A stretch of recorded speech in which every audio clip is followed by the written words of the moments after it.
everyone, and thank you for joining me. I'm Tracy Harris, and this is At Home in My Head, the podcast that explores life in the cottage at Woodland Corners.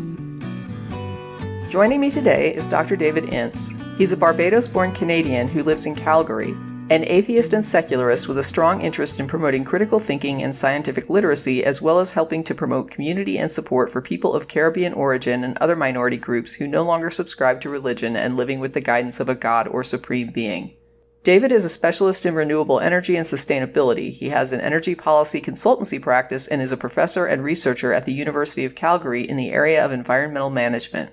His interest in sustainable development includes a particular emphasis on themes of equity and social justice, including speaking out against anti-Black racism.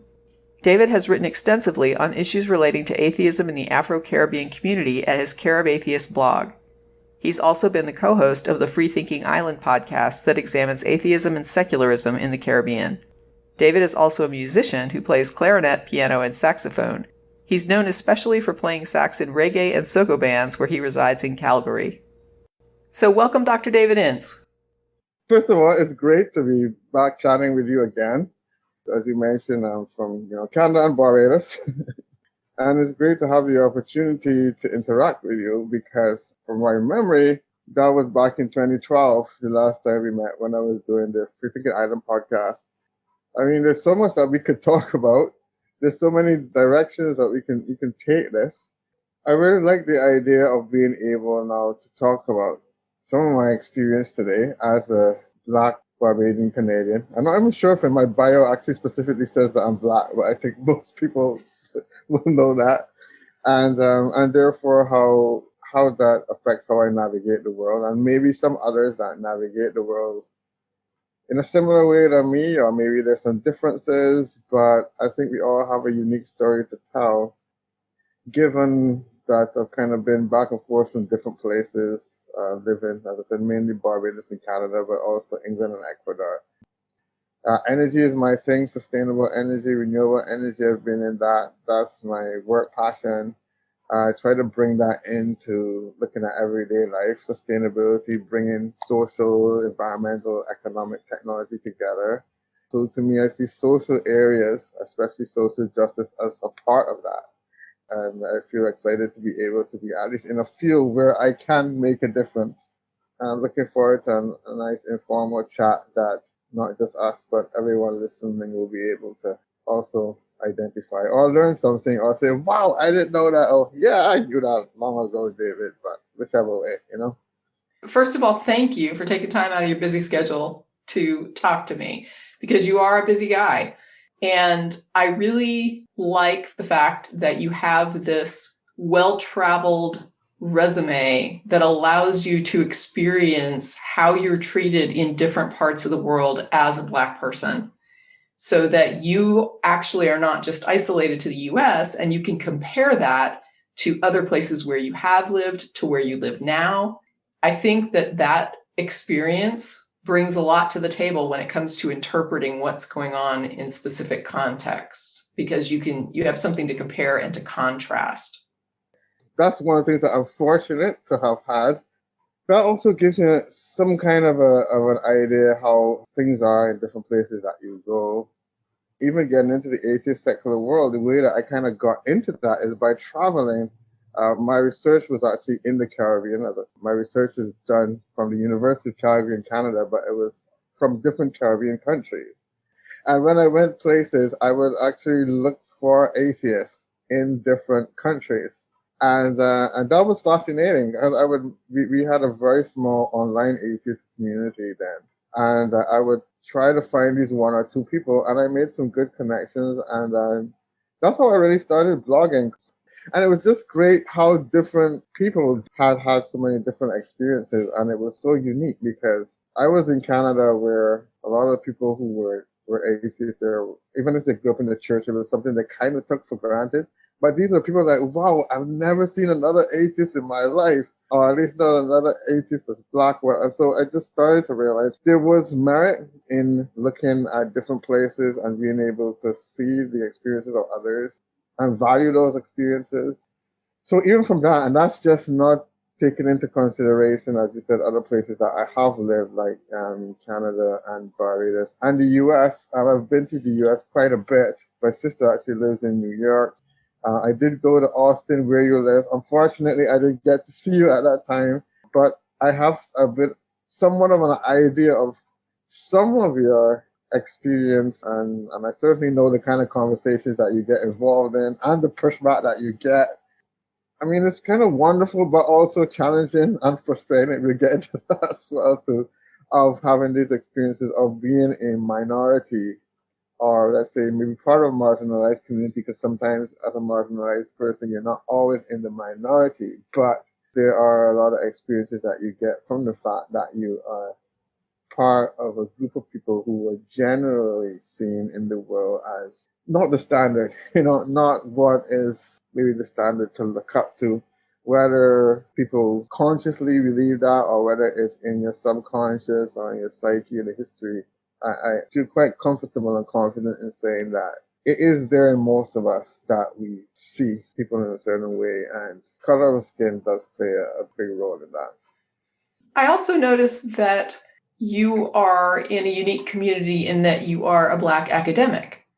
So you have an experience of being in what is generally considered to be a privilege or a power position of having high levels of education and having a position that generally commands some level of social respect.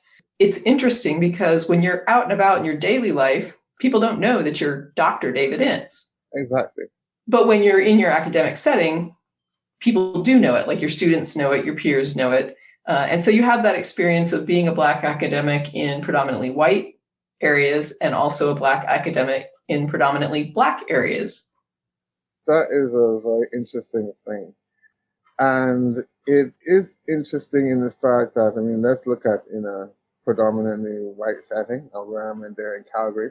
What happens sometimes is that outside of the university or when I'm with peers, or say when if I go with I'm going to specific groups, but let's say a secular group of skeptics in the pub, or just get it together with people who don't know me, other than that I am Black. It's sometimes intriguing, but often, if and when they know my credentials, then there's a kind of like a difference that happens in the room, in the sense that, oh, okay, so you are doctor, or you do know this kind of thing, and they give you a little bit of space, not always all the space, mind you, but it does kind of help when you give other things other than just what you look like. And I mean, I suppose some people will say, oh, that's a good thing because they do respect you for that. But then, sometimes you find that a person who's white, however, comes in and sits at the table, especially a white male, and everybody doesn't know what his background is or where he came from, and he will just start to speak. And the eyes will naturally, around the table, will just look towards that other person. And again, it's a kind of and then it may be a while before I get back into the conversation. I've seen it happen even in sometimes when it's actually my area of expertise. So like I will be at a table where people are talking about energy and they're having strong opinions about what we should be doing, should be going renewable or nuclear or oil. And I can't even get into the conversation because unless they know that that's my specific area, no one is going to necessarily listen to me at that point. And I think a lot of Black people have that. Often you kind of have to wait. This is usually maybe a bit late in it by the time it's gone on to another topic. Or maybe if you have someone else to introduce you, because I myself feel a little bit uncomfortable a lot of times about going to the table and say, well, let me tell you, I have a degree in this.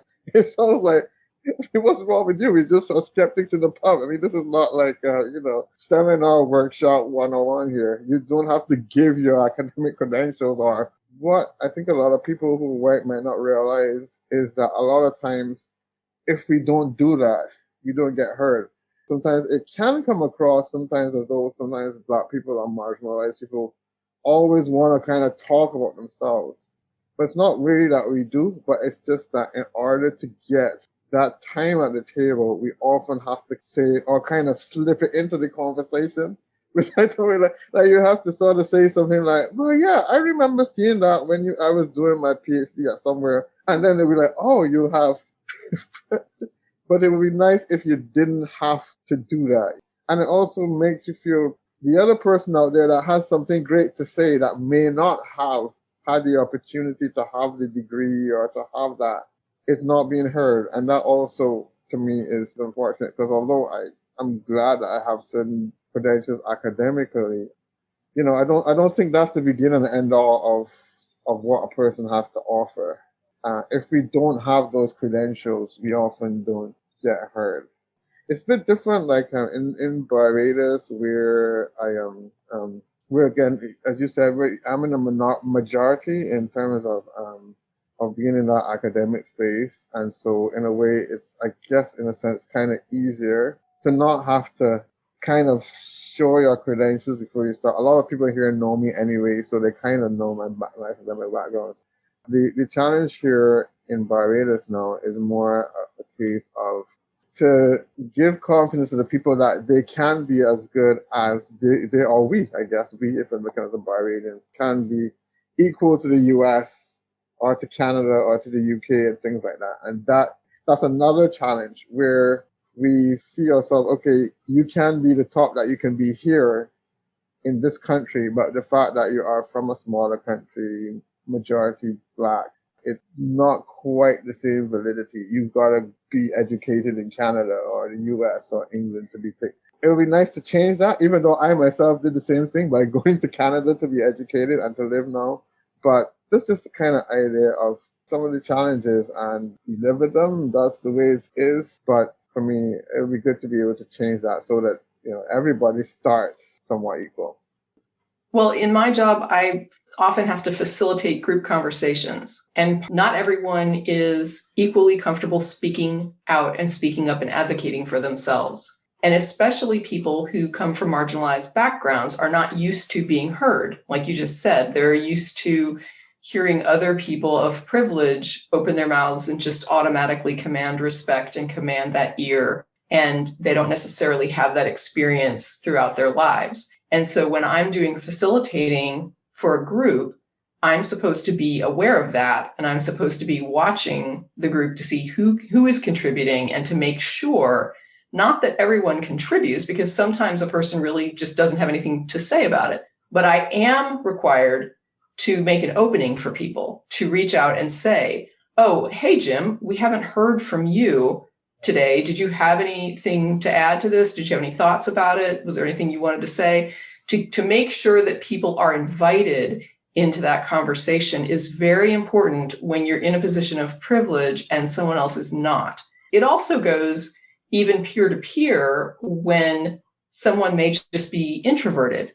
So sometimes they just require that little bit of prodding to get them talking. They may have some really good ideas, but they just don't feel empowered to speak up. They don't feel emboldened or confident enough. And some of that has to do with just personalities. And sometimes that has to do with social conditioning, like you were describing. It reminds me of a quote that I heard once, and I wish I could remember where I heard it, but it was a Black man who had gone to Morehouse College. And he had gone to a regular college, like just a college, not an all-Black college. And when he had his first college experience and then he went to Morehouse, transferred over to Morehouse, he said, when I went to the normal state school, I was the head of the Black Student Union. When I went to Morehouse, I was head of the science club. I think the point you're making there is that when you go into the bigger world, I'm not sure if this is it, that is diverse, people look at you as the Black expert, or you're going to come and bring that position. And then they forget that you are actually also just an expert or interest in other fields. Your area of expertise isn't only Blackness. This is another challenge, I think, to us, and not only to other people that interact with us, but actually to us ourselves, where we often feel like that's what I have to offer. Remember that a lot of times we don't have much of a seat at the table, as you said there. So when we find something that people are going to actually listen to us about that, okay, they're going to listen to me a bit on this, then there is very much a tendency to want to say, okay, let me just do that thing because at least I'm being heard. I can understand that. I mean, that you often are going to feel that ultimately you just want to be seen as a professional in your field and to be respected as such. So in a way, you don't want to always be the black whatever. In a way, you don't want people to see that, but then in a way, you also do want people to see that because you want people to recognize the uniqueness of your experience as well. So in a way, we have to try to do both. But the idea, at least the way I see it, the idea, the where we would like to come is a time when people will look at you as who you are, as Tracy or as David, and not it be sort of filtered through that layer of, and he is or she is white or black, or the fact is we're not there yet. The color blindness idea is still very strong in people. Like, why should it matter what color you are? I mean, we all have the same blood. We all bleed red and all that kind of thing. It often is a situation where, yeah, that's what we would love to have. That's Martin Luther King's dream. That's why it's called I have a dream speech and not this is reality speech.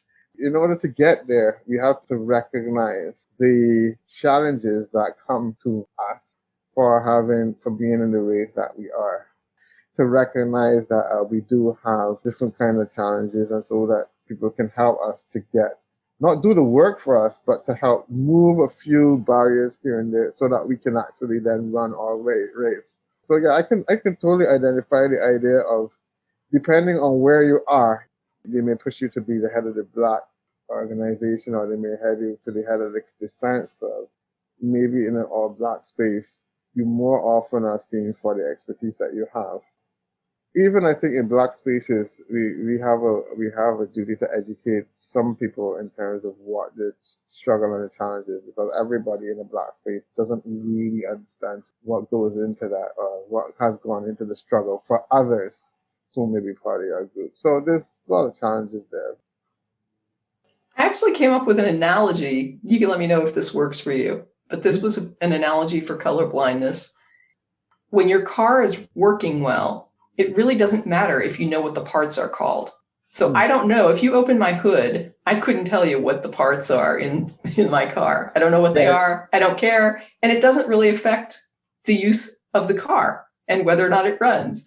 I take it in every 3 months or so, get an oil check, and they check the fluids, and they check the things. Now, when I do need to know the part name is when there's something wrong.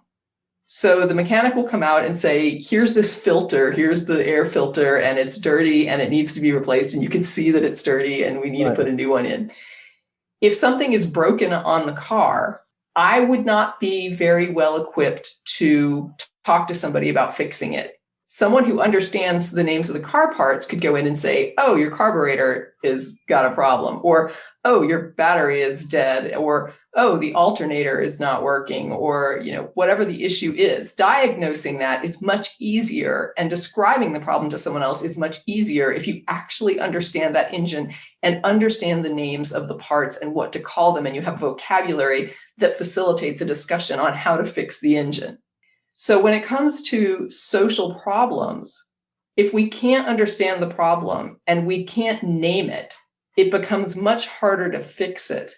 If society is working well and there isn't a problem, there is not as much need for the labels. But when you're trying to talk about a problem and you're not allowed to use the labels that actually pinpoint the issue, it becomes a real problem, a real difficulty, a real impediment to address it when you have no vocabulary around it. It does explain quite a bit, because it's only when you really have a problem that you really then do have to find that vocabulary.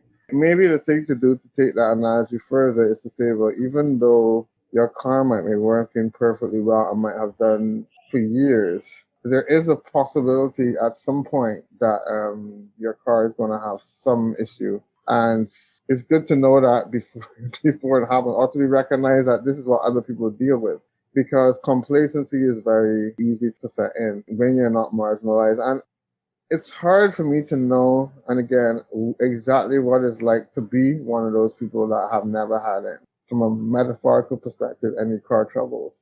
so, having a marginalized identity is so much a part of who you are. I mean, literally from the time that you know yourself, you know that. Like you never don't know that. I mean, you always know that there is, especially if you live in a majority white country. But even if you don't, you recognize that when you turn on the television or you into a magazine or international, that generally speaking, that the people that you see there don't look like you. You always are aware of a difference, so you do have that vocabulary. And I've wondered something like, how does the world seem for a person that sees themselves represented in everything out there? I guess it's as hard for them to understand our, I said our as in, the broader marginalized context, as it is for us to understand them. But I do try to figure that most people have an issue with something in their lives, and maybe you try to look at that one and say, well, okay, in the same way that maybe you suffer from, maybe you have some health issue, and that can be an opening for us to explain to that person what it's like to be marginalized. Maybe it is a challenge, and that is why it's important to have that vocabulary. And we often have some of those words taken away from us, which makes us even less able to talk. Let's face it, like the word racist is we almost don't have that word anymore, because almost whenever we or wherever we use it, that's seen as an offense and as an attack and as a weapon as sharp and as incisive as actually even racism itself, which is odd. But that's where white fragility comes in, right? Yes, so you call me racist, and instead of listening to you and asking you to help me understand that, I get offended, I get defensive, I get outraged that you're accusing me of this horrible thing and you're throwing this awful insult at me, instead of asking myself and asking you to help me understand what it is that I've done or said and how you perceive that, and why does that make you feel marginalized as a Black person? Why does that make you feel demeaned? How did what I said or did impact you in a negative way that you view as racist? And instead of coming at it from a place of really wanting to understand that, because I am the majority white, you can't really afford to upset me too much, because when a minority Black community upsets white people, there's a lot of power there for backlash. And that means that you have to take my offense seriously, far more seriously than I have to take yours. So when I get outraged like that, like you said, it then makes you tentative about trying to discuss that with me in the future, or trying to even discuss it with another white person. Am I going to get this same reaction from this person that I got over here? Am I going to get dogpiled by a bunch of white people telling me that I'm a horrible racist as a Black person, just because I'm trying to explain to them that they're making me feel, even more marginalized by what they're saying or what they're doing? And as the white person, when I do respond in a hostile way, when I do respond in a defensive way, I'm shutting you down, I'm intimidating you, I'm pushing my power around, and I'm silencing you, not just now, but also in the future. I mean, what you say there is exactly, the major problem. And it kind of goes worse than that, in the sense that it happens before the conversation even starts. It's not like, okay, if you get defensive, then I'm worried about bringing it up to you in the future. It's like, I'm feeling the pressure before I even talk to you the first time, because I know in the society that I live in, if you look at somewhere like Canada, especially like Calgary and Texas, they say that Alberta is the Texas of Canada. I think that's what they call it, because you have some of the same political idea, the same kind of conservative, and climate change is not real. That's the other side. The energy fight is enough to deal with renewable energy in this thing before we even get to racism and stuff. But they all connect. So you start already, even with someone like yourself. Like, I know that you're open. I know that kind of conversations you have. I know that you're an ally. I know that you're liberal. But even with you, I would still be very tentative about bringing up something that you did was racist. I'd be very tentative. And I don't know if I've actually ever said that to anyone, because, we get the message that it is something that is very negative. Taboo, right? It's taboo to say that. And you have the power, as you quite rightly said. If you get offended, or if you get upset about this, I will often suffer the consequences. I will tell you, I mean, like in Calgary, this is what's happened. As many people listening here, because some people listening would know me, I became an atheist about January 2010, I think it was. Anyway, the point is, at that time, that was a pretty tough thing to do in my community because I was, that was where in the Caribbean, in Barbados, and I was very involved in church and everything. I mean, that was where a lot of my social life was.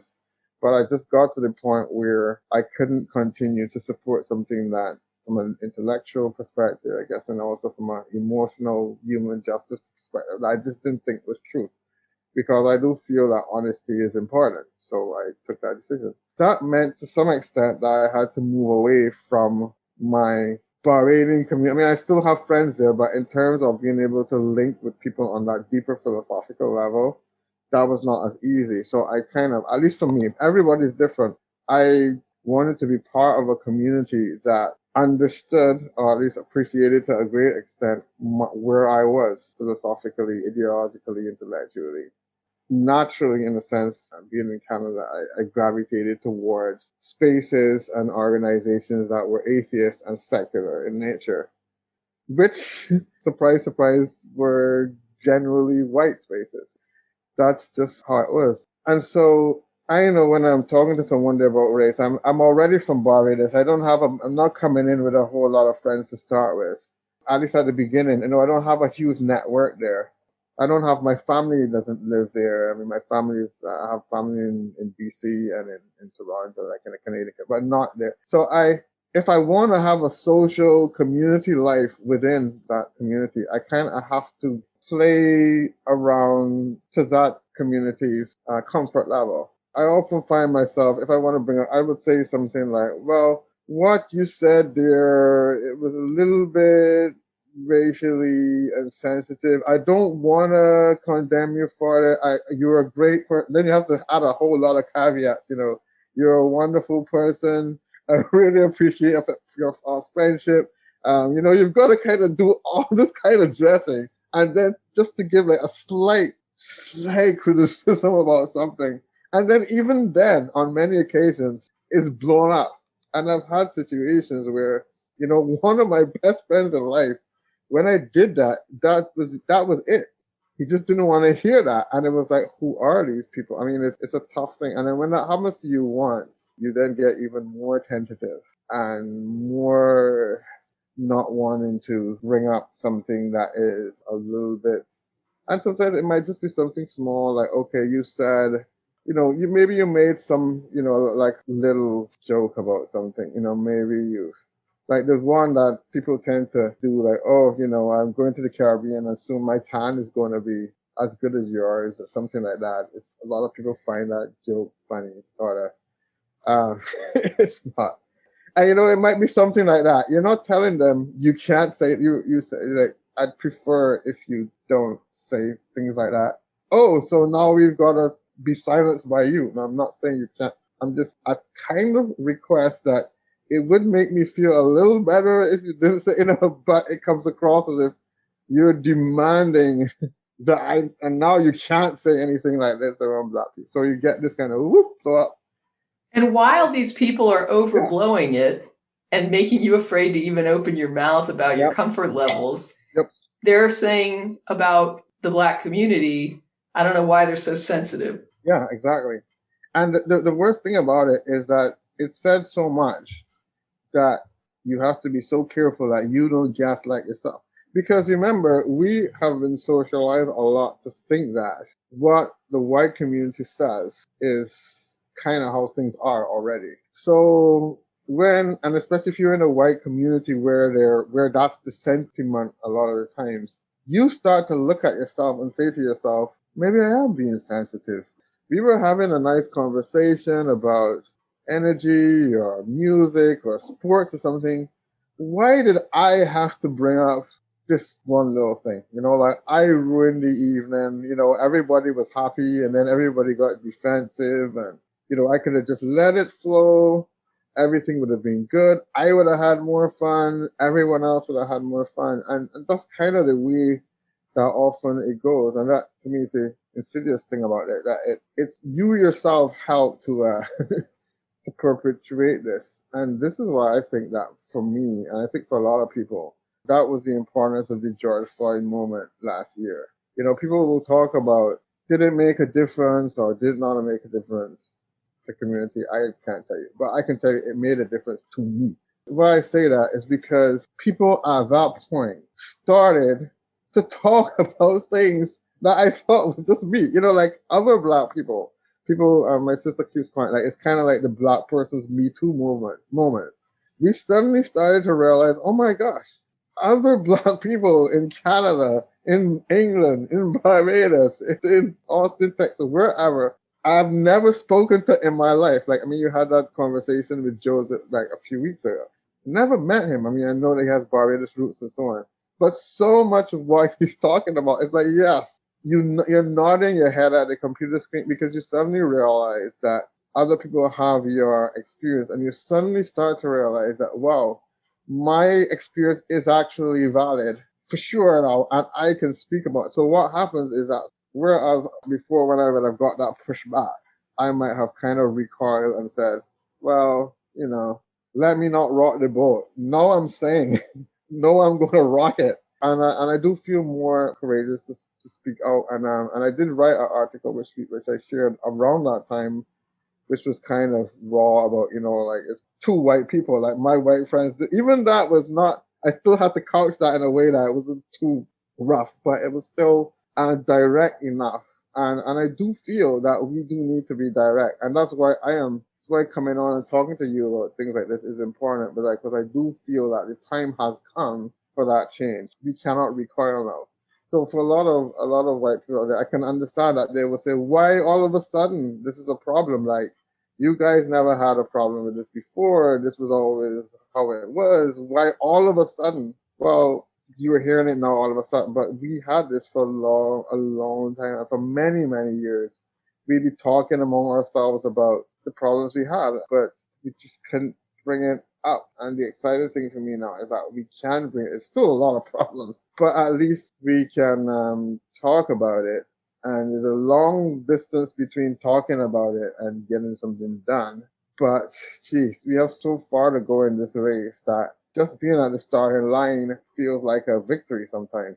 And again, since George Floyd, I have not been in Canada, I've been in Barbados. So I am kind of, I guess, half looking forward to it, half a little bit anxious about the fact that having these conversations more directly with my white friends when I'm back in Calgary and in a white space where perhaps I'm not safe. But I think at this point, I'm just going to live authentic and kind of just let the chips fall where they may. You know, that's one of the things that happened with me when I became an atheist. That was me starting to be authentic about telling the truth about what I believe. So that now I see this as now like the next step. Okay, now I'm going to be more authentic. And maybe one day I will get to the point when I don't have to pretend, no more masks. The COVID mask is okay, but not the other mask. I'm not there yet. We're not there yet, but that's where I would like to go to, where I can be truly authentic about how I feel. Because people want to hear, I know people want to hear me in a way, but people do want to hear from me, even though they don't want to hear from me. In the sense that I think they would like knowledge, but it would be nice to get the knowledge without having to go through this discomfort of, I played a part in this thing that is hurting you. And I know that people don't like that, but I guess that's not my problem. I mean, that sounds bad.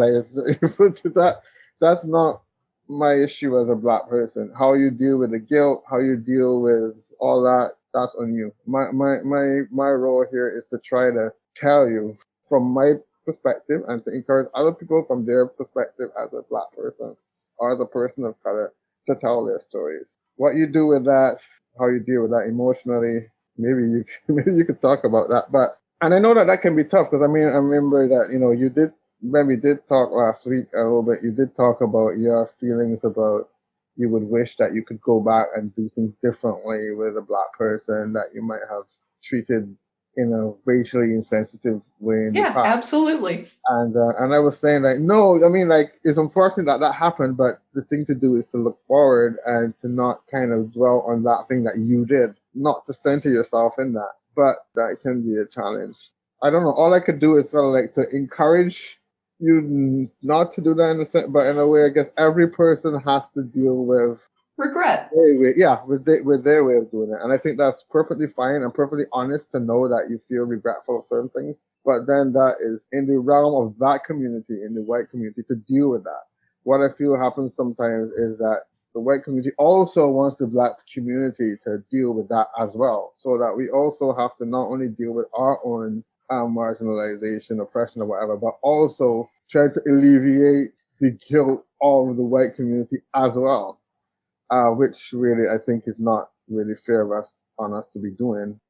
It's draining a little bit. And I know that this may sound like a lot of times white friends or other people that don't have my experience will say, you know, David, thank you for taking the time to explain this or to put this out. And, you know, I now know and I understand and I feel good about it. Which is nice to hear.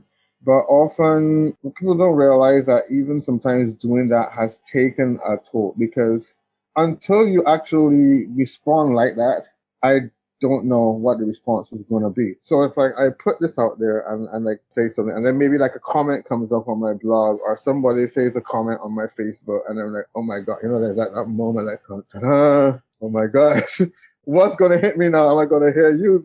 And then they say, well, thank you, David. And you're like, whew, you kind of breathe that sigh of relief, but you've gone through like this minutes of what if you get that kind of thing coming back at you.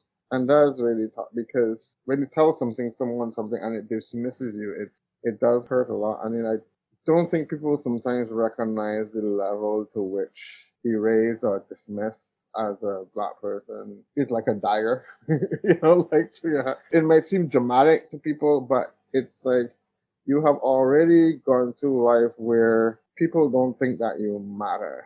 And when that is done to you, it's one more time. It's like it's one more hit.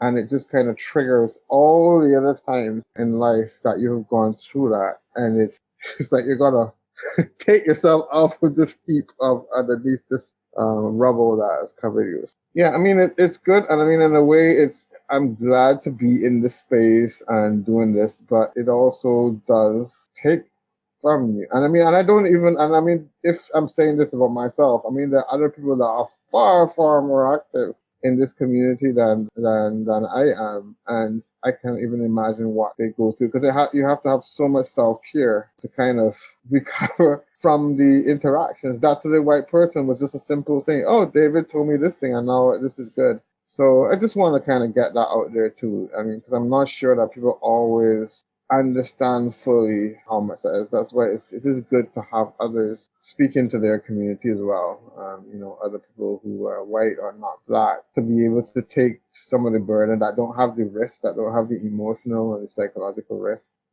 I go two ways about it, because I also don't want white people speaking for us, because that's the other mistake that people make, that they consider that we want allyship as we will now take over the microphone and tell everybody else what's needed, including you. So part of this process is trying to bring the white person that, yes, we need you, but in this role as a support, not as a leader, not as a white savior.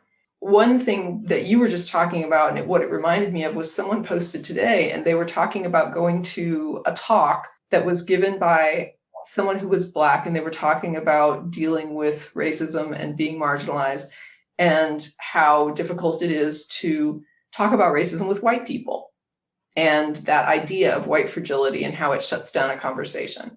And they said their friend stood up during the Q&A and asked a question about, well, to make more of a statement, to say, if I do or say a racist thing, please tell me. Right. You're asking the Black person to put themselves out there and to take that risk and to be vulnerable with you. And they don't know what they're going to get back. Like, right, you, exactly. Inside you know you're the person that might be open to it and will receive that criticism in a way that is positive. But the Black person who doesn't know you doesn't know that. and you're asking them to take a big risk and to forget about all of their past problems that they've had when they've tried to discuss this, and all of that social training that has told them not to talk about this and not to bring this up, and you keep quiet about it, don't offend that white person, because then they won't be your friend, and then they won't help you out, and then they won't be your ally. There's this whole thing of understanding that it's not a Black person's job to tell me when I'm doing or saying something racist. Some people say, well, then how am I supposed to learn? And the reality is there are plenty of Black voices, Black blogs, Black Twitter, Black podcasts. There are Black voices there who are talking all the time. You just have to go and take those steps to find them and to listen to them. It's part of why I'm doing what I'm doing with this podcast. It's part of why I include links and resources to different courses, to different people, to different resources, to try and give my white audience resources to use to educate themselves, so that they're not leaning on their Black friend to educate them entirely about the whole idea of race. And like you said, put them in a position where they feel like they have to speak for an entire community of people who may have different ideas on certain topics. It's really important, I think, for the person on the white and the empowered and the privileged end of it to understand that power imbalance and that power dynamic, and to show some respect regarding that. Yeah, it takes a lot to do that, but you're quite right. What you said there at the beginning is a lot of what we get. You know, this is your community. Why don't you stand up and talk for yourself? It's a catch-22, because when we do stand up to talk for ourselves, it is, why do you guys always want to be talking about race? When we don't talk for ourselves, it's like, why don't you guys speak up so we know what your problems are? So, you know, either way, we lose. But you're right. I think people have to be motivated to go out there and look for the information. Part of the problem is that, you know, I work in the environment. Almost is like an analogy to climate change. One of the reasons why climate change remains a problem in the world today is because the countries that are doing the polluting, you know, the bigger countries, the US, you know, Europe, China, you know, these countries are not the ones that may be the most vulnerable to the impact. The countries that are vulnerable to impact are countries like here, like Barbados, that don't pollute. But we're the ones with close to sea level, with the beaches, with groundwater that is vulnerable, with coastlines that we need, and so on. And so the problem that we have in the community is to get people who are responsible for it to do work to help people that is not them that are the ones that are suffering. Climate change in Barbados issues is not going to win votes in the U.S. And that's part of the problem with racism too, because the people that really have the power to do something about this are the people that don't have the as you often say, the skin in the game. And the thing is that for the average white person out there, they have the power to do that. But where's the motivation? What is the motivation for a white person to go out there and be a champion for racial equality when the system of white supremacy is working quite well for them? This is the reality. You may recognize the inequality of it, but at some level, you happen to be on the right side of it and you get certain benefits. And why would you want to fight to change the system? You know, to go out of your way to push to change the system that you personally are not going to benefit from. And I think this is part of it. That yes, the resources are out there, but the question is what is the motivation for the white person to do that? And often we say, well, it's better in the long term. I try to put it in a sense that the more voices we have at the table, the better it is, because all those brilliant minds are out there that maybe Black people or more marginalized people or people marginalized in other ways, you know, trans voices or other voices like that, maybe the ones that can solve the problems. But if you don't make them feel that they're part of the discussion, then the world misses out on this whole set of people that could potentially pull you out of this mess. But even then, in terms of the short term, where you're going to be in life may not benefit you. I mean, it means you as a white person, you might not get that last space to go into college that is open. It might go to a black person. Or you may not get the promotion that you think you worked really hard for. And for a lot of people, that's when suddenly being an ally for black people isn't so much fun anymore. It's only fun if it feels like, well, I am getting something, either financially or like a status, but also maybe some feel good points. A lot of my white friends, they want to be hearing you're doing such a great job, and without you, where would I be? Because I came to Canada and I had nobody, and I was trying to get this position, and you can. They may want that credit. I've had that in Canada already. In fact, this is a funny thing because this is like a two-time sort of white savior thing. There's a guy who I used to be with in one of these secular groups. He would come in and he would pat me on the back and say, "You see this guy here? We had to work so hard to get him into Canada. And, he was a refugee, blah, blah, blah."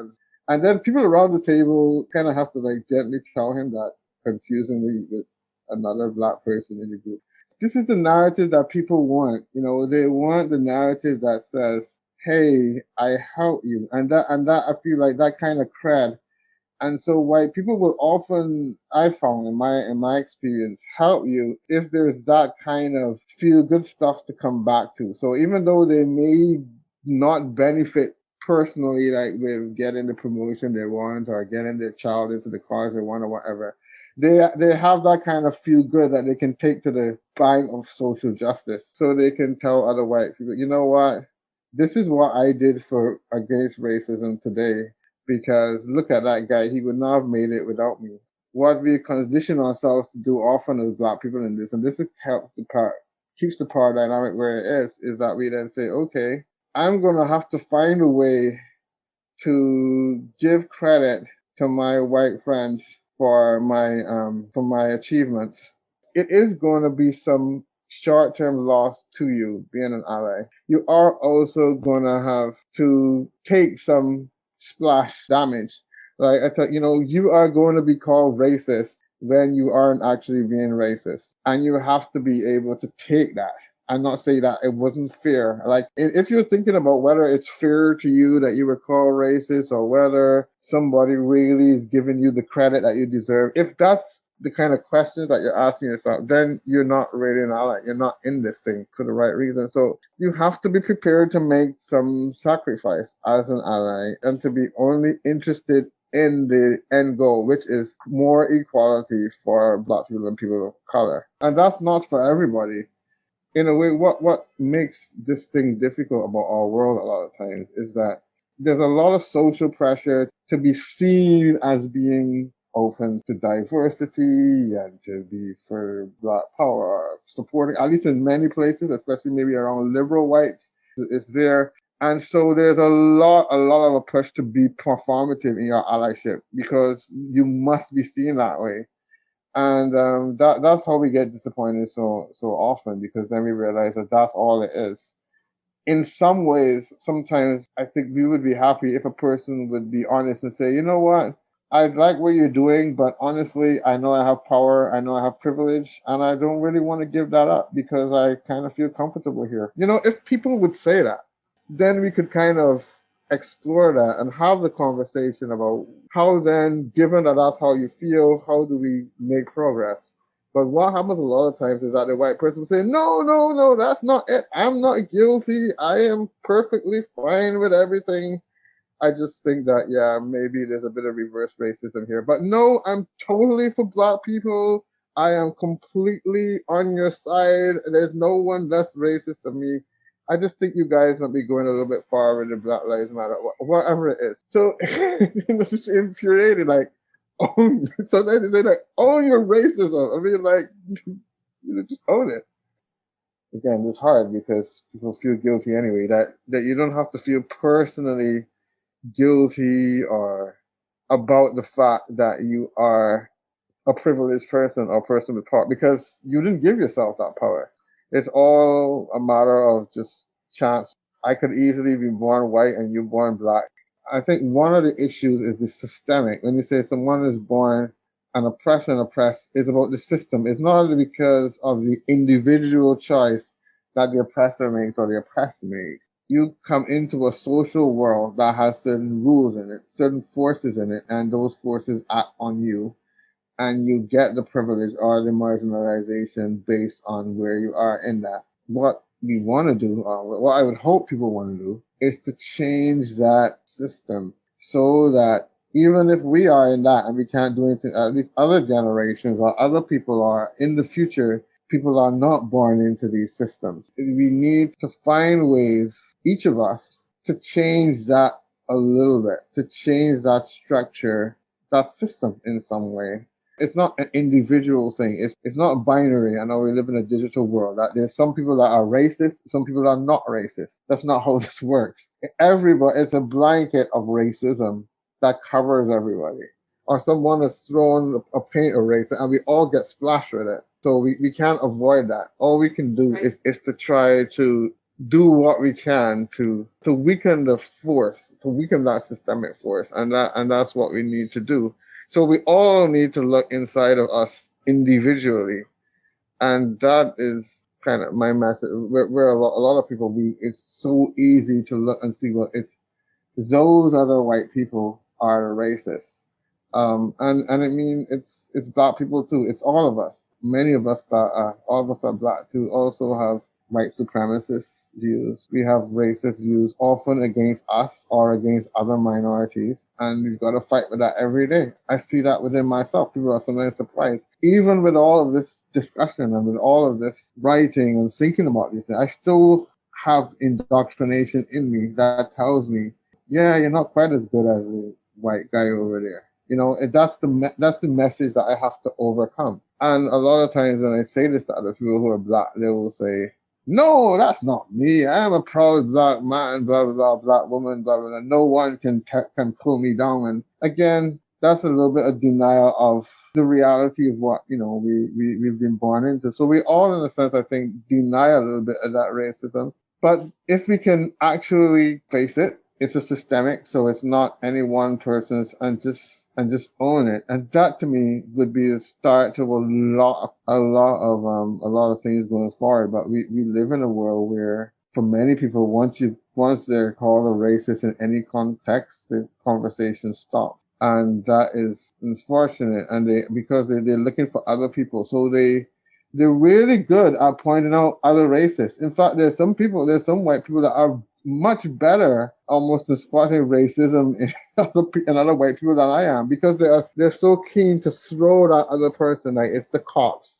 In Canada, it's like it's America's problem. It's not Canada's problem, which is why sometimes if I have some criticism, or sometimes in America, like a lot of times you guys will say, in America, in this country, this is how the racism is. And I have to try to explain to other people in other countries that, yes, America has a special problem, but it's not unique. That's why I often say racism is a pandemic, like COVID-19. It's everywhere. Unless everybody recognizes that, okay, this is an issue we all have to deal with, and it's not individuals, tends not to get solved. So that I think is part of the issue. And the important thing is to try to be anti-racist. You are going to be somewhat racist. That's because you're a human being. I don't have what I have without someone else paying a price for it. And that's something I think that is difficult for people to understand. It's not difficult for the people that are paying the price to understand it. It's difficult for the people who were just born with it to understand that you can just be born with resources that give you an advantage over someone else. It's not just that this person is disadvantaged, it's that they're disadvantaged, which gives you an advantage.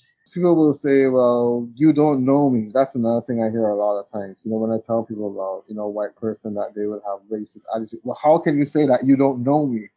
I don't have to know you. I just have to know the society that you live in. You know, because as you said, you take that advantage without even necessarily being given to you. And I mean, as a black person too, you also can benefit from white supremacy, which is another thing that makes it tough, which I think a lot of people don't see. I've been educated in Canada. I work in that system.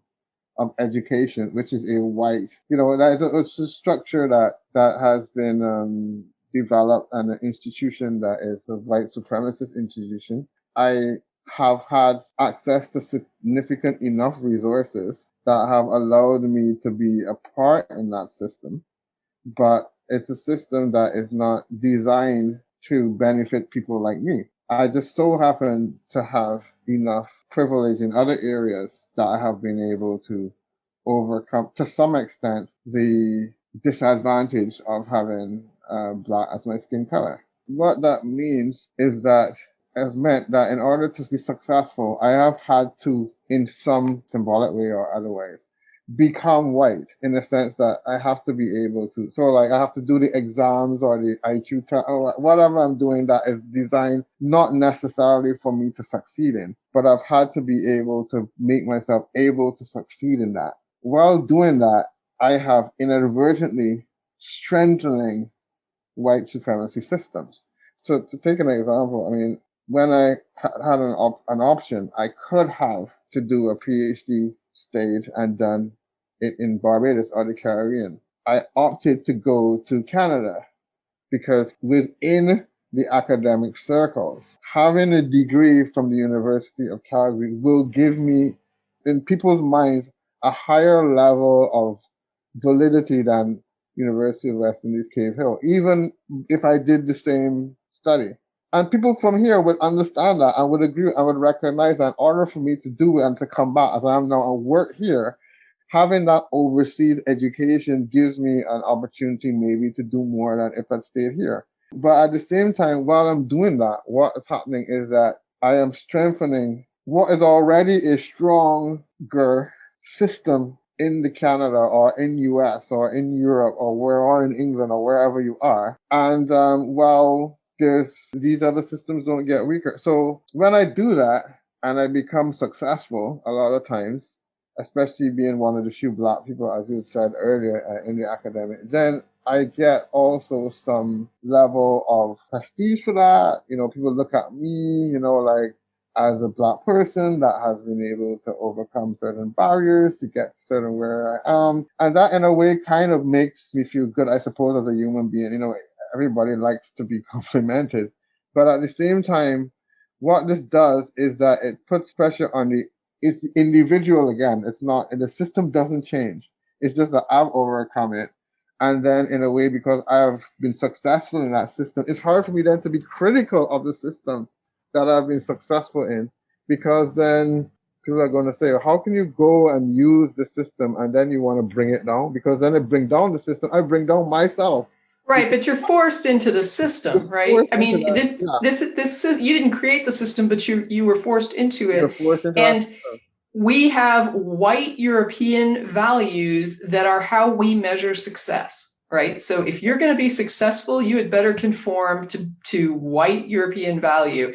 And if I want to succeed, I had better conform to white male European value, like those white Western male values. I say this all the time, that women should not have to be men to succeed, and Black people should not have to be white to succeed. There should be diversity of the understanding of success. There should be greater perspectives about what success means and what we reward and how we reward it, and not such a narrow definition of success that we all have to funnel ourselves into and conform to this cishet white male Western system. And that's exactly true. So what I think it does in the end often is that when you do succeed, you become, you can become the token Black artist, and you can be the token woman, the token person. And it is like, you can get benefits sometimes by being the only Black person in something, or maybe the only woman, because then people who want diversity will push you forward, because like, hey, this is to show that we have Black people that have succeeded. And sometimes you feel good at that as a Black person, but what that is, it doesn't motivate you to change the system, because if you change that system, what's going to happen is that there are going to be more opportunities for other Black people. This is what we want. And when that happens, it means that you, as the one who may be there, you are not going to be that quote unquote special anymore. And I think we have to be able to live with that It's not for us to be special. It's for us to create opportunities for other people, for the system to change. At least that's how I look at it. So, I mean, I'm starting to look at myself and what challenge to me too, but go ahead. No, I was just going to say that it's a bit insulting because in order to get where you are, like you said, you had to work that much harder. You had to overcome disadvantages that you were just simply born into because of the architecture of a society that you then had to get past, and you then had to game a system that was built for people who weren't you, and you had to succeed in that system that was built for somebody else, but you made it work for you. And you achieved really admirable level of success in an education academic field, which is often seen as a challenging field to actually become successful in.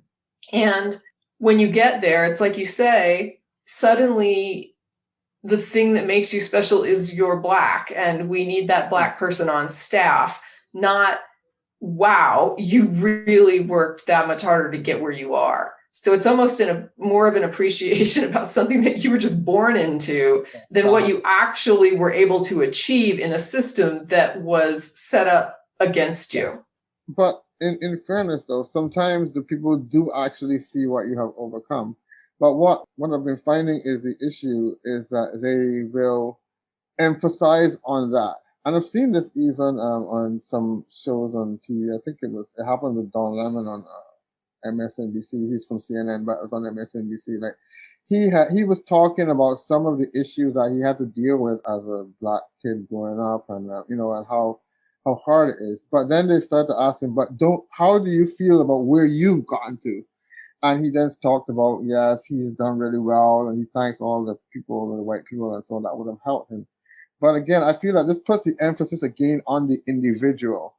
White person may say, well, if I can recognize that this one person has done really well and they're really great, that's my support of the Black population. And if other Black people would do that level of work, like if other Black people would do what I did, they will also be successful. And that becomes the narrative, that we just have to train harder, that in a way we gotta try to get over these hurdles, and if we gotta be twice as good or 3 times or 4 times as good, we're going to be 4 times as good, and we can be the same as them, which is all well and good. But at the same time, what we really want is for people to knock those hurdles over, not send us back into the gym to do 100 more reps so that we get stronger to rise over the hurdles.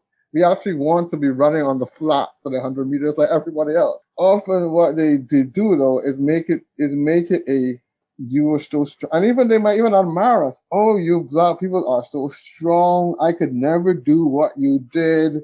I mean, what you had to go through. And all that kind of makes them get off the hook for changing the system. You're being complimented, so you find it hard to criticize someone that's complimenting you.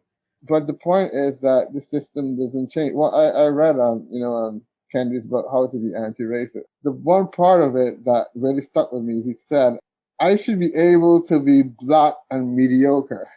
And my first thought was, what is he talking about? Why would I want to be mediocre as a Black person? But then I understood what he was saying. Absolutely. You should not have to be like super amazing in order to be successful. There are people who are white and mediocre, and they get decent success. Right.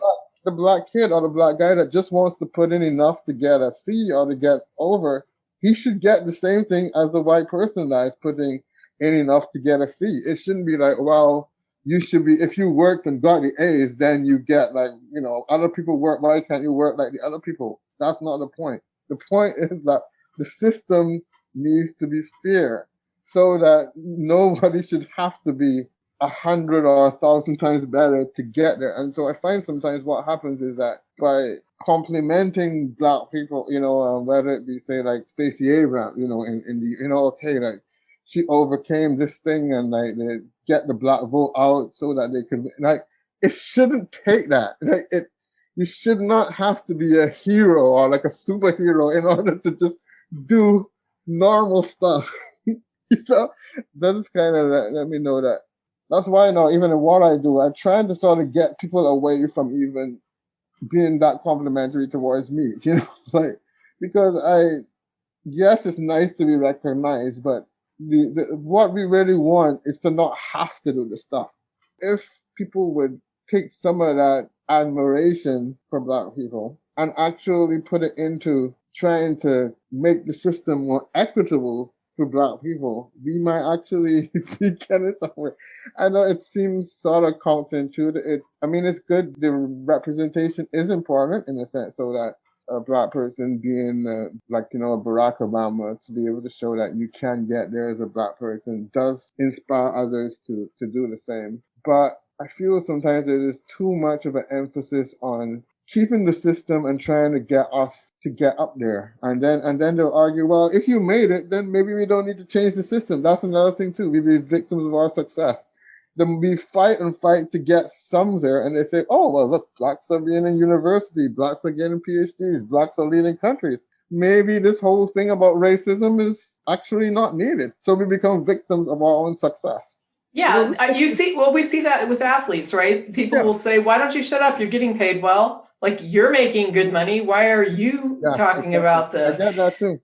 I saw discrimination against, you know, this group that was called Voices. They were a trans Black group in Calgary that said that they didn't want the police at Pride Parade. And I was surprised that nobody seemed to think that this was a problem in the group that I was in, or not many people. They thought that this group was a nuisance. And that kind of bothered me, that people would use the word nuisance about a group that was mainly Black people. That kind of that hit deep, you know, like that somehow this was a small, insignificant group of people that were trying to destroy the whole of Pride. You can imagine how that would make you feel as a Black person. So I try to use in the discussions, like, hey, it's kind of like how that what is being done to this minority group. It's kind of like what happens to me as a Black person, and I was surprised I got pushed back. Like, but you are a university professor. I mean, what are you talking about racism? I mean, this is not anything that's happening to. And I was blown. I mean, but I actually used to be pretty naive in this like in terms of, I was thinking of how other people that were around me viewed race. I would have to say, I look back at it and I realized that I have been, because at that time it was like 2017. It's not a long time ago, but you know, and I see how these people are not seen, and you get that kind of thing that because you have had some measure of success in some area. What are you talking about? I mean, and they talk about the basketballers and the athletes and the entertainers, you know, but who's owning all those things? There's the rich player, and then there's this uber wealthy owner. I mean, what I say that in a sort of, this may sound crude in a sense, but basically we live in a world where the Black is kind of like the entertainer for the white person. You know, that's kind of like a sort of how it is. Like, we are the gladiators, and we entertain. We play the sports. We sing, we act, we tell the joke, like anything that is entertaining, like a service like that. That's where Blacks tend to get we Blacks tend to get our recognition and be held up. Not so much as the people watching or the people consuming are more so the white people. So that kind of mindset goes all the time. You know, we think that, hey, we can be the great NBA basketball. We don't have a dream about owning a team. We have a dream that is about being the entertainer. And what often has happened is that they will look at how successful a lot of us might be in that and say, well, look, you know, they may even pretend to be like sort of compliment. Oh, you're way funnier than we are. You can dance way better than we are. You're real much faster, you know. And it seems like a compliment to the Black person, but in a sense, it is a sort of way of keeping you in that position, because in the same way that it's not said, but the sort of implication that I might not be able to dance like you or sing like you or run like you, but you also can't run a business like me or own something like me. So I'm always very wary of when people in any context try to kind of associate an ability at something with a particular skin color. Right. It's just it reinforces the social architecture. Right, and the stereotypes that we have. I mean, this is your place. this is all, yeah. I mean, and we get that. And you talked about racism in different country contexts, and one of the ones that I get or we get from people from the Caribbean, because we get stereotyped in that all the time. So it's not just racial. When as an academic, I'm in places where I wanna I want to network and I want to get to know people in my field, like everybody else, to kind of, to talk about my projects or my consultancy, whatever we're talking about.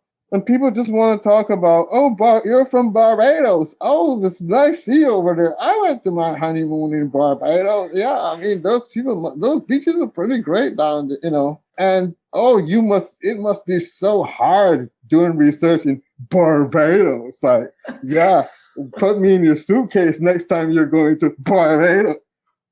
And it drives me crazy because this is the stereotyping, and to be, it's kind of like another level of racism. The idea that is what the Caribbean is. It is just steel pans and steel drums and people wearing bikinis on beaches and Rihanna and all. Nice. I mean, we are proud and happy about the place we live. We're glad that we got that tourists love us. But at the same time, we get put in this box. Even in this COVID-19 here, we had 3 months that there were no flights in and out of any Caribbean country or Mexico because what the government of Canada referred to us as sun destinations. There will be no trips to sun destinations because in their view, people are coming to the Caribbean because they want to get away, because they want to let's punish these white Canadians that want to come and have a holiday. But meanwhile, there's loads of Caribbean people that live in Canada for whom these countries are not sun destinations. This is where our families live. This is where our people are from. These are places that we've got people who are ill and sick and funerals and people who want to meet. And no one's thinking about that as a Canadian. They're just not, we don't matter to the same extent as the stereotypical white Canadian. And these are ways which racism then plays all through this kind of system because we also don't have the resources. We need the tourist money. We need all that kind of thing. So we have to play into that.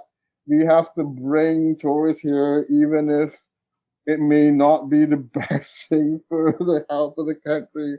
You have to do all of it because that's the way that the system is set up. We've got to cater because when we're talking about the tourists here in the Caribbean, although they're black tourists, we're talking about basically white people. And no one's talking about, working in the Caribbean must be great because the Caribbean is one of the most vulnerable places to climate change, and therefore the work that you do there can make a difference to people who are vulnerable. No one ever sees that. And when I say no one ever sees that, I mean even people who are themselves experts in this area, people who are environmentalists or are energy practitioners, even them only see these countries from that one-dimensional space. So maybe this is the kind of message to anyone listening to that. Please do not make the joke about you wish to be in my suitcase when you go to Barbados next time, because I smile at you, but it's awkward as hell because it just reinforces the idea that that's how you see my country and that's how you see me. I play music, I play reggae and calypso and stuff like that. And sometimes that's what people actually more want to talk about because it fits more with the black narrative. The laid back guy who plays the sax. Oh man, that's so cool. It's cool. It's nice to do it, but I also want to be seen as a because that's the thing in the white community. If you're white, especially a white male, people are able to see all of those parts of you at once. So that if you are a guitar player and a singer and a professor you can be all of these things, and people will respect you from every one of it. And that's what we from the Caribbean want too. To be seen as something more than just the one thing. So I guess that's my rant. Yeah, you're just saying that there are certain things that eclipse certain other things about your identity to people on the outside looking in who are not like you, Right. and it gets tiresome. It does. I sometimes wonder if this is the way that, the beautiful models, like someone who, like, where no one gets past their beauty to talk about anything else about them. In a way, that's kind of what it's like being from Barbados. They're so mesmerized by your beauty, meaning your country's beauty, that becomes all you are. You've come from a beautiful place. They ask you, why did you leave Barbados to come to Canada? That's the question I get all the time. And they say it's so lovely there, as if weather is the only factor that plays into a person's decision of where they want to live. So, it's, again, a lot of times these conversations, if they were held once in a way, would be fine. But, when you're dealing with this conversation every day, you don't want to upset people, because people often are trying to make a connection with you when they meet you. So if that's what they know about Barbados, then they'll start with that. Rihanna, or because Rihanna, for anybody listening, Rihanna is actually from Barbados, and one of my claims to fame in Canada is that Rihanna actually went to the same high school that I did. People actually more interested in that part than any other achievement I have in life. It's like I went to Colorado School, which is where Rihanna went. Depending on your mood in the day, it can be fun. You can kind of joke out with it, but you're not always in that place. And if you are at a time when you really want to get forward and talk about the stuff that you do, because sometimes in an interaction, you only have a certain amount of time. And if that time is being spent talking about how beautiful Barbados is and not about the stuff that you do, that may be the only opportunity that you had to talk with person X. So yes, let's talk about how beautiful Barbados is, but let's also talk about the other people there. St. Lucia, that's another beautiful island close here. They've got 2 Nobel prize winners come from St. Lucia. How many people know that? This is the kind of thing that I suppose in sort of awareness, it's a lot of levels of discrimination, I think, that we have to get through. It's hard. I mean, I got more questions. There's more questions than answers, but I was hoping that having this kind of discussion will help to at least put things in people's minds that maybe they might not have thought about before, and maybe other Black people out there saying, yes, David, I totally agree. Some may disagree too, which is also great. I can only speak from my experience, and that's what I've seen. I mean, I've talked about Canada. I also I grew up in England too, which was another experience, and that was probably the first time that I came sort of face to face with racism, because I grew up here, and again, I mean, it was here, but you don't recognize it, especially a kid. I was only 13 years old, and it was actually in a store with a Black person. Funny enough, that it was a situation where somebody thought I was stealing in the store, and it was, but it was not. I was just kind of like hanging around, maybe where, I don't know what it was, confection or wherever it was, and guy comes, a Black guy, and he just kind of asked me to sort of put my hand up and kind of patted me down and against the wall and stuff. I mean, it was really traumatic. But because it was not done by a white person, for a long time, I didn't really see that as racism. But now I look back at it and realize that was he was also a victim. He's part of the system, and that is kind of how things go sometimes in this stuff. Like, it comes in many ways, it comes in many, many ways. But I think, I mean, you've talked to people that have had some, even worse things, but these things stay with you. Like, I mean, you don't forget things that happen. Even where I live in Kent, like there was a time that I was just walking home, and this lady, like she came out like really, really irate with her finger pointing at my face, said, "Get your car out of my driveway," or something, and I had no idea what she was talking about. I didn't even live in that area. And I said, "Well, look, I'm just walking home. My house is over there." And she got really irate and was like, "Stop trying to bullshit thing. Like, you guys have been doing this like for weeks. Like, you come, you do." And I honestly, I said to her, like, "Lady, like, I really don't know what you're talking about." And then I was kind of at a loss because I didn't know really what to do, because she wasn't believing me and she was just getting more angry, and I couldn't make up.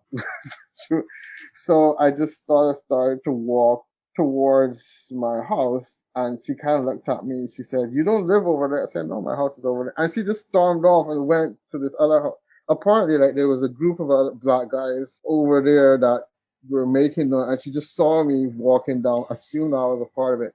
You were the black guy. I was the black guy, and she never like. And the thing about it is that the tone, like it's not just like the tone, like the way that I would not ever address anyone like that, like raise voice, finger in the face, and shout, like just someone that I would not address. I mean, and so that is the disrespect that you get. And then when she realized that she was wrong, there was no apology. There was no anything. In fact, it was like I just disappeared. Like it was again, I like almost literally disappeared from her. Like she didn't see me anymore. Like I no longer was part of her story.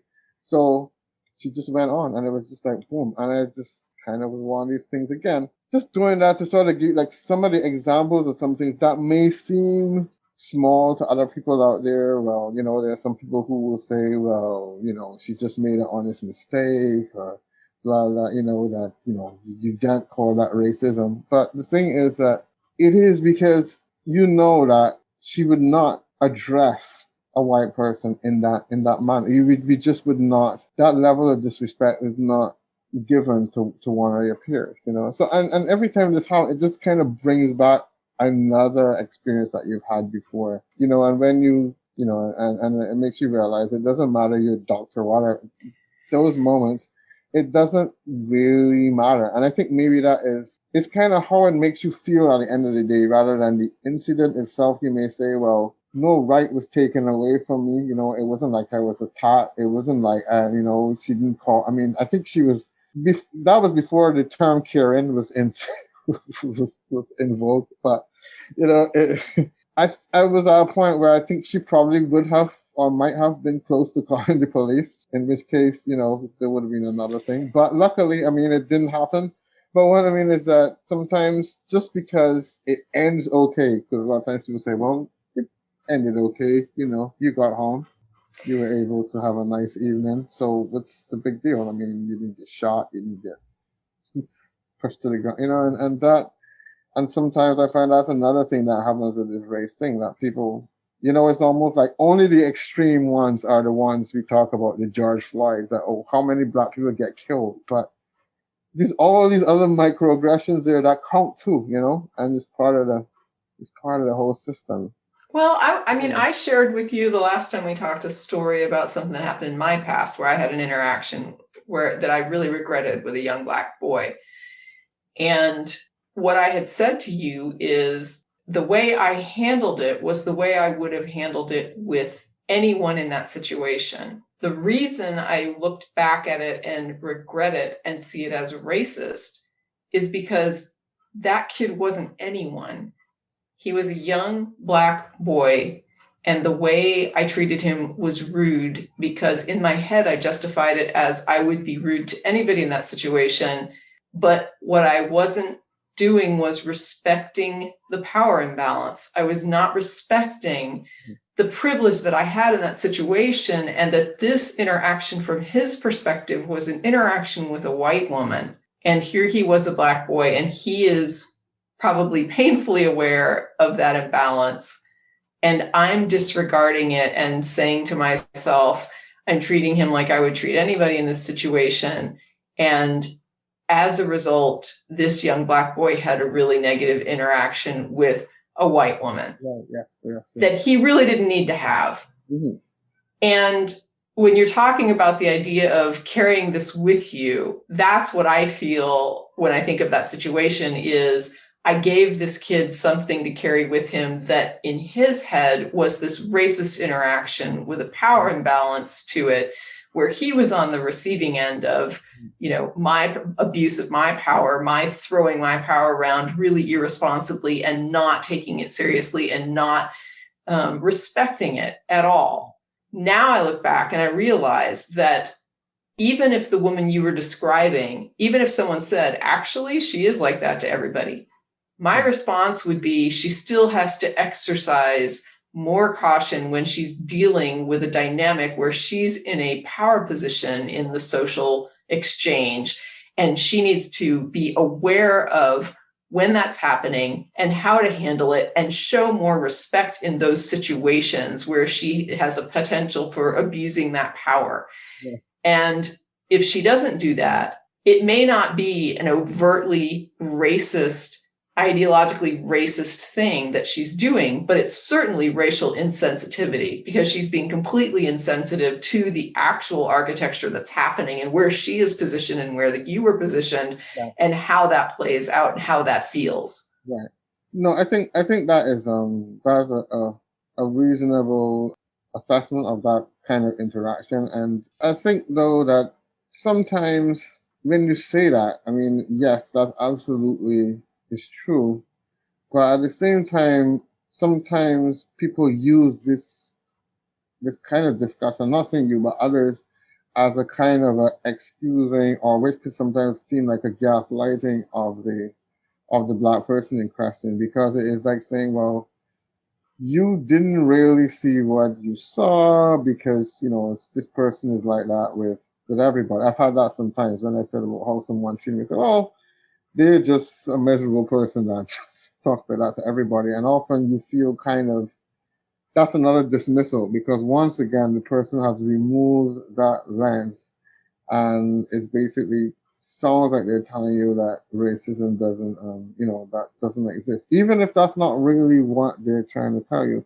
But what you're saying is right. You have to be aware of that power imbalance that is there, and a lot of people aren't, or they don't want to be, or sometimes they even want to argue that the power imbalance is with the marginalized person. And that these people that will say that systemic racism is not a thing, for example, Yeah, I think that may be the thing to do. Maybe that's the way to couch it. That okay, even though you may be like this with everyone, recognize the Black person or the sensitivity of being a marginalized community. Of course, sometimes the backlash you get from that is that people look at that as you basically saying that you are somehow weaker than other people, because I think sometimes people perceive, some of our sensitivity as they see it as a weakness in us, rather than an actual consequence of social dynamics. And it suits the narrative also to make it seem as weakness, because then that also opens up the white savior thing where it's like, oh, poor you had racism all your life, right? Which is also what we don't want.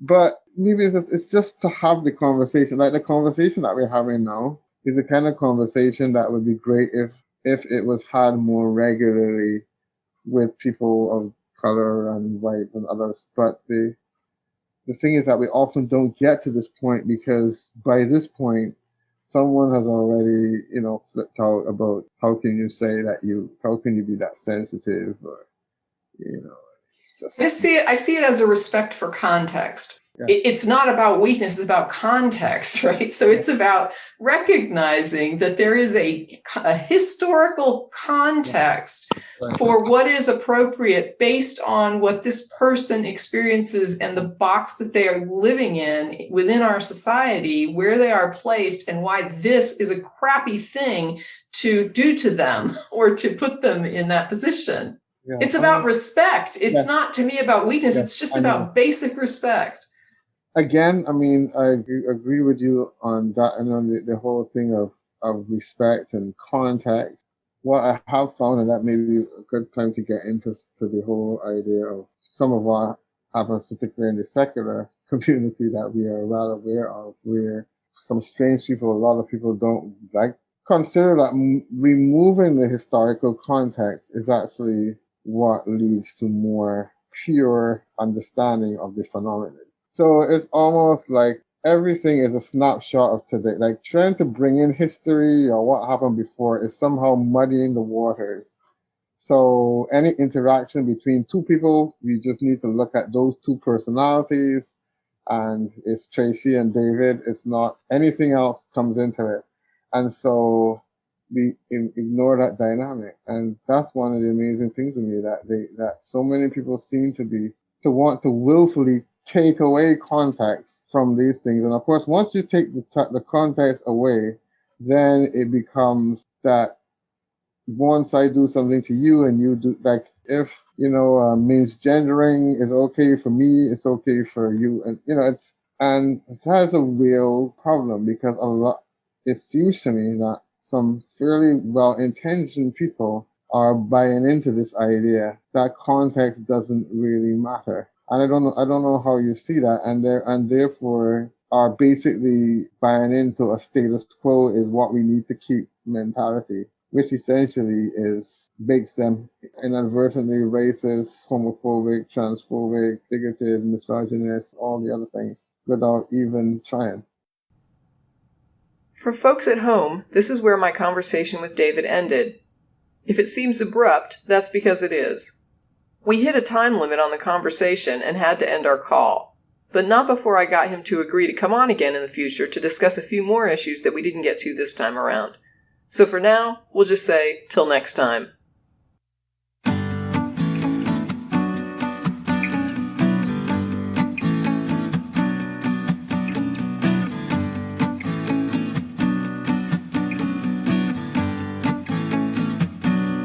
That's it for this episode of At Home in My Head, exploring life in the cottage at Woodland Corners. Thanks for listening, and as always, stay safe, be well, and never stop exploring.